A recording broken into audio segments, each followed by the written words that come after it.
What is up? What's up, man? Yes, Man. yes. What 2 a game, games, dude. 2 wins. So let's talk about it. Dude, really we're 1 of fast. 5, man. 1 of 5. 1 of 5. Fast start. What record would we have had last year if Chet had played at this level that we're seeing? Ooh, you're gonna start off right off the bat, man. Because I mean, he looked special out there. He didn't look like a regular guy. He didn't look like a rookie. No, he didn't. I want to say this. I don't know how impactful Chet would have been in the beginning of the season last year. I'm pretty sure he would have been incredibly impactful. But let's just play the devil advocate right here. All right. Let's just say Chet, right, was a guy that averaged 2 blocks a game last year. And he picked up 7-8 rebounds, and put out 20 minutes. Right. I think that would have been probably a good output for him last year as being a rookie. But the fact is that we saw him play 31 minutes. In 31 minutes, this is how fucked it is, bro. Everybody's talking about Victor, right? Victor this, Victor that right now. Okay? Mm-hmm. Chet's numbers next to Victor, they're not very far off. Victor had 21. Chet had 17, right? Except Chet had 7 fucking blocks. And I'll be honest with you, I think he had 9 blocks because there's 2 blocks that they did not count. I don't know how they didn't count. Also, they didn't count a steal. I don't know how they missed a steal of Chet's because he stole on the I think it was an inbounds play, bro. They didn't count it, right? Those Cavs scorekeepers, I think. I don't know, dude. I don't know what happened, but he got gypped from some stats. So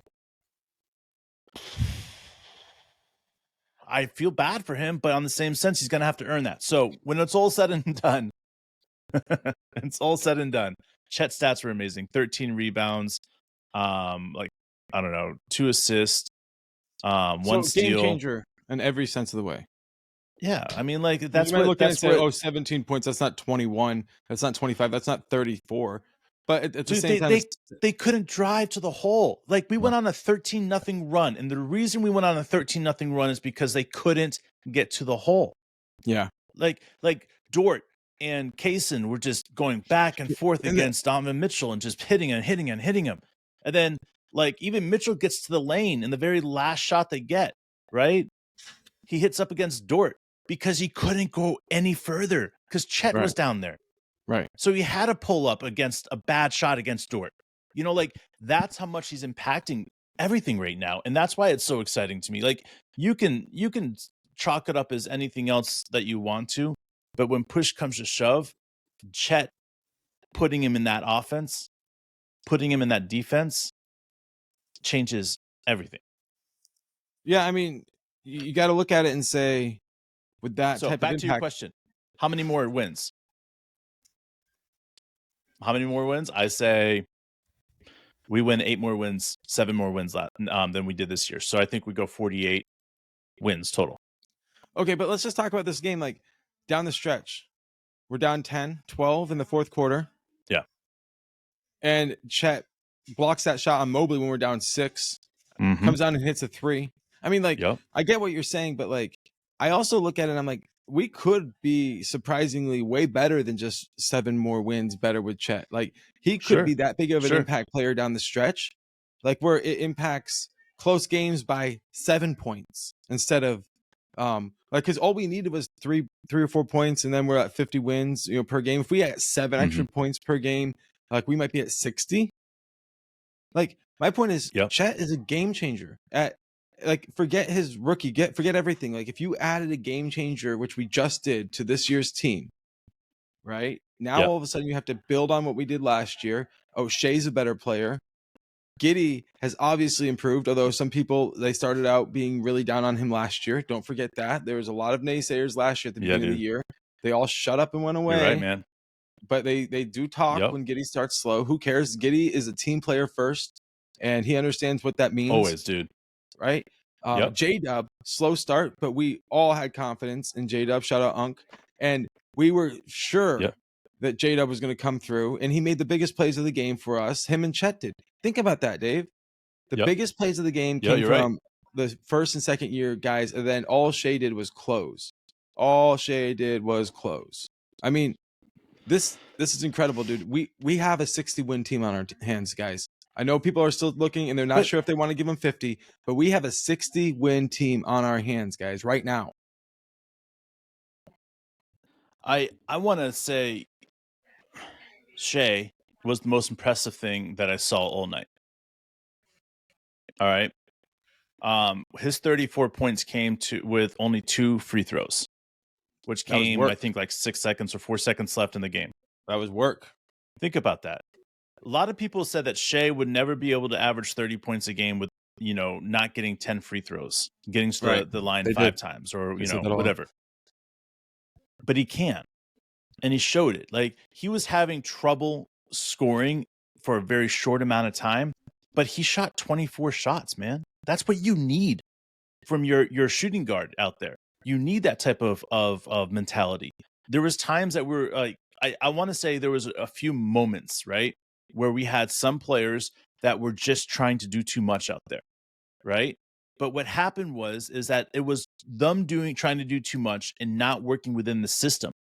And, we had a lot of guys that are being negative. And I kept on saying, keep these guys in the game. Keep J-Dub in the game, right? And everybody's like, J-Dub's fucking up. And guess what?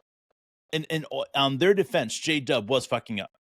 But if you pulled J-Dub out of the game, we wouldn't have seen what J-Dub could do. And J-Dub got an assist on a 3-point shot. He got a 3-point shot himself. He got, I think, a steal or a deflection. Like, the point about letting guys like this, like, work it out, okay, in the last, 90 seconds of the game is key to be able to put yourself in a winning position. And you can't just start saying development over winning over development, right? There comes a place that it all combines and it all goes together. And I think these last 2 games it's a clear indication of what can happen. We put our foot on the gas against the Bulls, and there was a close game, and we just went, bam, 20-point game. And it was like, holy shit, what just happened? We were down 10 points, man. I think we were down 9 points with like a minute and a half to go. It was crazy. And we went 3 threes in a row.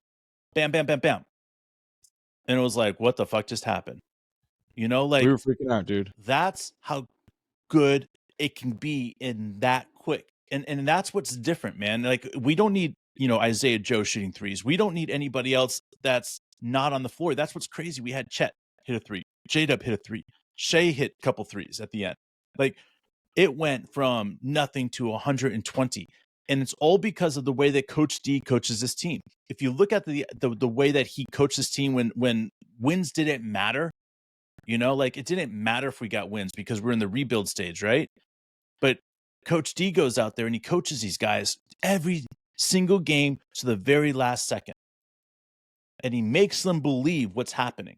And then he comes into these games that it's like a minute and a half left, 2 minutes left. And he's like, guys, we're down 10, we're down 11, 12. It doesn't matter. It doesn't matter. All we got to do is get 2 quick buckets and get 2 quick stops. And it changes.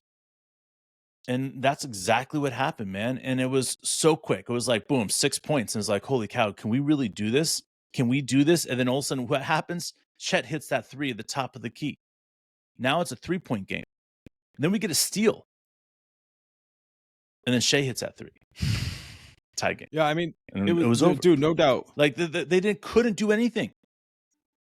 There was a couple minutes left, and we were down 12, I think, was the exact number. And Donovan Mitchell hit a 3. We were up by 4 with about 6 seconds left, okay? So yeah, that's a 16-point swing.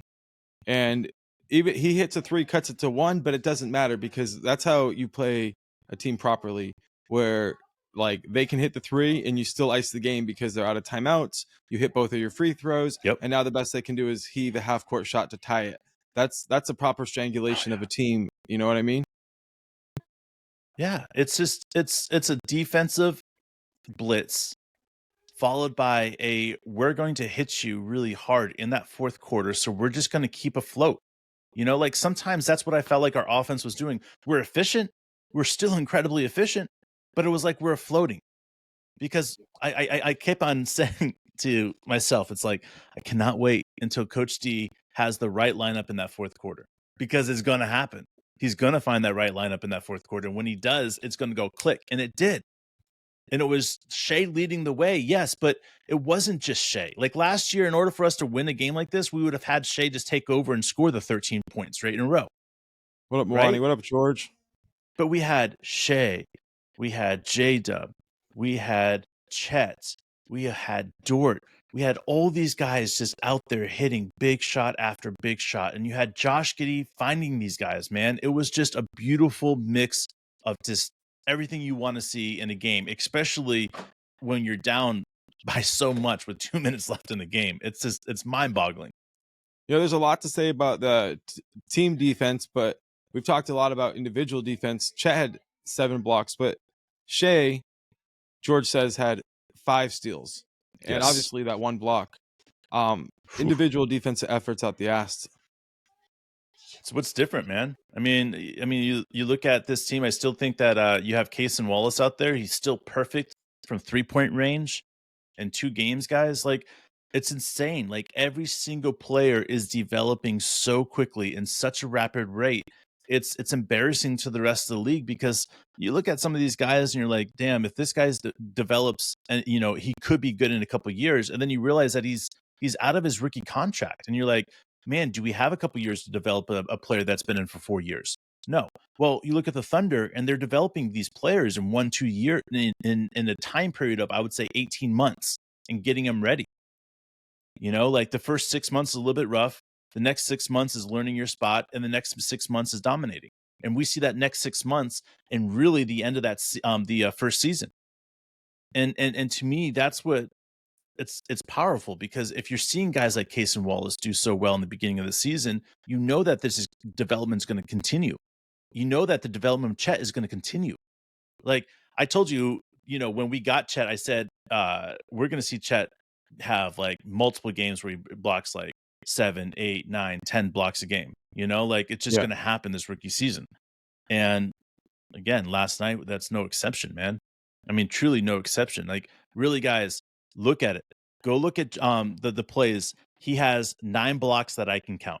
And the biggest defensive play of the game. I mean, seriously. Yes. And he stole the ball that he got a 3-point shot off that I thought was a foul at the end of the quarter that they didn't count as a steal. So to me, like, there's just so many things that Chet got ripped off of.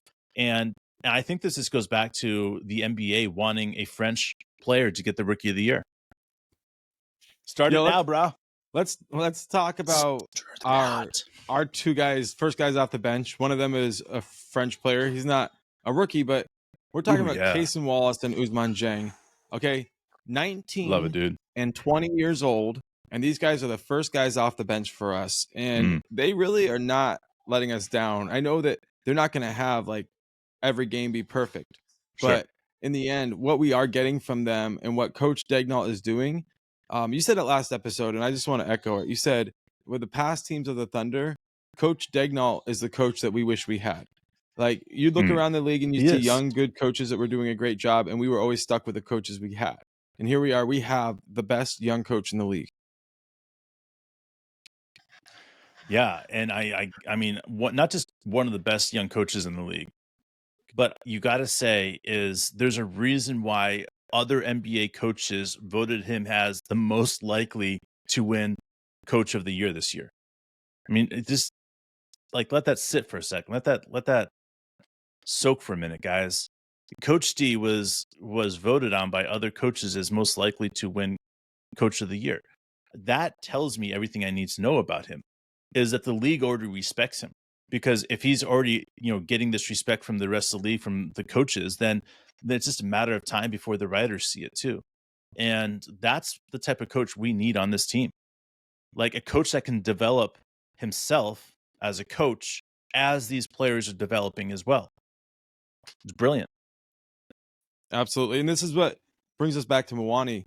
What he said, this is the beginning of a freaking dynasty, bro. Freaking dynasty, man. One win at a time, but the wins start piling up. You know what's going to happen, guys. Tomorrow, 3:30 Eastern, guys, we're going to be doing a podcast live to watch the Denver Nuggets get their ass trashed by the Oklahoma City Thunder, guys. So hope you guys can join us live. Getting your ass trashed. Join us. And Dave, we're going to put that call-in information in. Please join us. Somebody jump on. We got Unk every episode. We love it. Unk, thank you so much for being there every time. And we would like more and more love to be out there, bro. Absolutely. It's something that we want to do. Obviously, we all got in sync with Unk. We're all cheering our asses off. That was a big moment. So again, appreciate Unk for doing that. That's not easy for anybody to do. So see you guys tomorrow. Peace.